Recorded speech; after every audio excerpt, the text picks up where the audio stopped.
The word welfare is consistently defined and used. However, the explanation suggests that many researchers reflect their diverse backgrounds. The definition is this: to prevention of unnecessary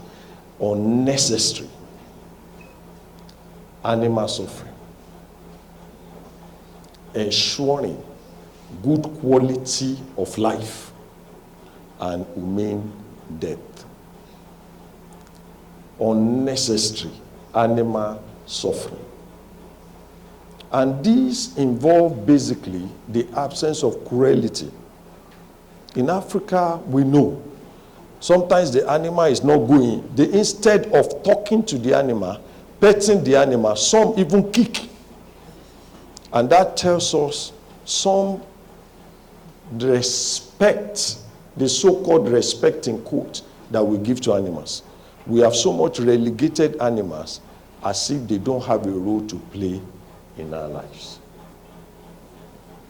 So, and if you look at it, animal welfare, naturalness, physical states has a lot to do with your mental state. I think before I go on, let me just tell you briefly something that happened in my home. We have a Maltese dog, It later became the centerpiece of everyone in the home. You take the dog, we all lose our sleep. Why? Because we have taken pain to understand that the animal is part of our family. Even when you come into my house, the first person that will welcome you is the dog. He will bark a little, and after some time will be jumping at you. If my dog starts to bark consistently without stopping, I tell you, I will find it very difficult to relate with you. Why? Because we have integrated that dog to be what? Part of the family. You wonder how. One day the dog strayed away for 30 minutes. I just saw my daughter crying as if she's a baby. Crying. And my wife lost touch, shout, in a disturbed state that I've never seen before. Then I wonder, I said, I pray this dog will never die. So quickly I had to buy another dog. So that in case if anything happened to one, there will be one that will still maintain our what? Our mental state. So as you grow, as you relate with the environment, the animals have a role to play. So in essence, the health of the animal, the health of the environment will have a lot to do with your health and your mental state. And that is what we are talking about in relation to One Health. Let me just use, what do I mean by physical state? This author suggests that an animal is in a poor state of welfare only when the physiological systems are disturbed to the point that the survival or the reproduction is what? Is impaired. Balance mental state. Their naturalness. That's an ability of an animal to fulfill its natural needs and desire. Naturally. Not only will welfare mean control of pain and suffering, it will also mean nurturing and fulfillment of the animal nature, allowing the animal to be free, to enjoy its natural state. And this is what we are talking about in welfare. In welfare, there are 5 freedoms, which you must all understand. I don't know if any of my I've talked about this. We talk about the freedom from hunger and thirst, the freedom from discomfort, freedom from pain, injury, and disease, freedom to express normal behavior, and freedom from fear or what? Or distress. What then is One Health? One Health, no doubt, is a collaborative approach of health which recognizes human, animal in the shared environment, working together for the healthy nature of each one of them. And in this, it shows clearly the interdependency and interconnectivity of animal, human, and its environment. Let me quickly say the World Health Organization define One Health as an approach to designing, implementing programs, policy, legislation. Please, I want you to note this. That's why it's underlined. Policies, legislation, which has no doubt is entrenched into what? Into animal health, animal welfare. Legislation and research with multiple sectors working together to achieve a better public health outcomes. This is clearly what we are talking about. The humans doing their thing, animals doing their thing, environment doing their thing. But I want you to quickly note that this, in which we all represent the Homo sapiens, we are so domineering that we condition all this to our need without caring about their need and their survivability.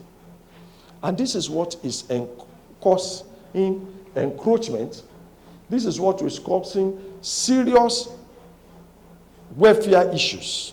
And that is why we are having problem today with climate change, zoonosis, interspecies transfer, diseases, and all that. So if we have a mutual respect for each other and we try to tolerate each other in a shared environment, I'm very sure the world will be beautiful to do what? To live in. So when we protect one, we help protect what? All. Look at this. This is an African society. All right? This is what we are born with. Either we like it or what? Or not. Some of us are moving to urban centers and we have forgotten this, isn't it? But either you like it or not. It is when we modernize it, that is where we come from. This is pure Africa. Where animals, humans, relate together. This is the environment. This is a dam, isn't it? This is the animals. You can see them. And you can see people enjoying themselves. You might be looking at it. This is tolerance. We understand each other. We live with each other. You might be wondering, it is where they have been doing this for many years. Let me ask you, do we have problem? For the past 500 years that we have been living like this, do we have problem?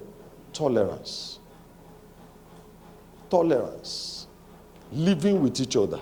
Understanding each other. And we are able to cope with each other.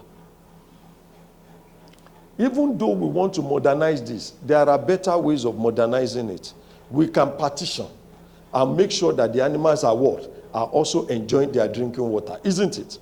We can partition where our children will be swimming. This does only need us to think through, but not to disrupt the interaction that exists between us. So if you think further, you will be able to come up with humane approaches that will still bring in this interconnectivity in our environment. That is what we call One Health.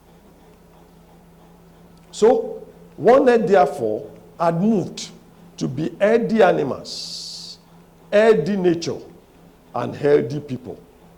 And this is where One Health and One Welfare and coming together. Not just to work together to understand interspecies transfer, this and this. No. We are working to make sure that the animals are healthy, the environment where we live is healthy, and we ourselves, we are what? We are also healthy. This is what we call One Health approach, One Health, One Welfare, merge together. So what do we call animal welfare, poor animal welfare and stress? We all know this is what I worked on for many years. To understand that when animals are poorly stressed, they are stressed or they are distressed, it brings down their immunity and predisposes them to what? To diseases. When there is immunosuppression, disease that's supposed not to summon the animal, that try to what? To summon them. So poor animal health will affect humans and what? And animal and environmental health. I will want to go into one or two scenarios so that you'll be able to understand precisely what I'm talking about. Why are we interested in the animals? Why are we interested in the healthy environment? Because we know more than half of infection that comes from animals to humans, they are zoonotic ones. And honestly, they are the one devastating and causing serious pandemic in the world. Why then do we need One Health? We need to have this understanding of working together, working in terms of this tripartite agreement, coming together as an entity to solve the problem of disease and disease transmission by maintaining a good mental state for our animals so that we ourselves can have good mental state and our environment can also have what? A wonderful ecosystem that works. Let me quickly go into certain challenges that we have seen, and I want to bring one particular example that will help us. There was a particular time in India where there is a serious one-health challenge because of the relationship of diclofenac with the story of vultures. When animals die naturally in the environment, vultures clear the carcass, all right? They eat it up and they clean it up.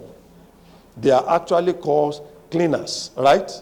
Cleaners in the environment. Look at that. But because of the culture of the Indians, they don't want their animals to die. They don't want to kill it. Maybe their cow, they decide to be giving them diclofenac. We all know diclofenac. They gave diclofenac on so much that the diclofenac will be so much in the body of this animal, and eventually the animal will die. They will not want to eat it. But the vultures come. They take these animals, eat them, and because of the diclofenac that is inside those animals, they have renal failure. And before you know it, vultures that are clearing carcasses, when carcasses die, when animals die, that they clear it in the environment, they are not there again. So when animals die, they litter, they smell. And a study was conducted. Why are vultures going into extinction? And they found out that it is related to the diclofenac that they are given to euthanize their cow that actually resulted into that. And when these vultures were not there, the next line of animals in the ecosystem that will clear those cows that die are the what? Are the dogs. So dog population increased exponentially. And when dog population increased exponentially, rabies also do what? Increase exponentially in the society. So getting rid of one culture, but vulture, it led to explosion in dogs. And explosion in dogs led to explosion in what? In rabies. Can you see? The environment, the animal, and eventually a problem for what? For humans. Let me also cite another example. Another example is calling, where you call animals regularly. And in this calling, it got to a time the calling was ineffective because there are strong and vocal opposition to the fact that you cannot just be calling animals just like that. Why are human beings calling these animals? They felt these animals were too many. We should decrease it. We all know in the ecosystem, the hierarchy of the ecosystem, there is a way animals regulate their what? Their own population. There are times in which we dabble into things we don't supposed to dabble into. You look at it. I want to build a skyscraper here. Clear all the bush. Clear all the trees. as if we are the dominant ones. And because we are experiencing this now there is climate change. Who is suffering it? Is it the animal alone? It is us, human beings. So there is a need for us, no doubt, to have an understanding that we are together. We must respect the culture of the animals. We must respect their well-being. We must respect the ecosystem health so that we will not have problem in the future.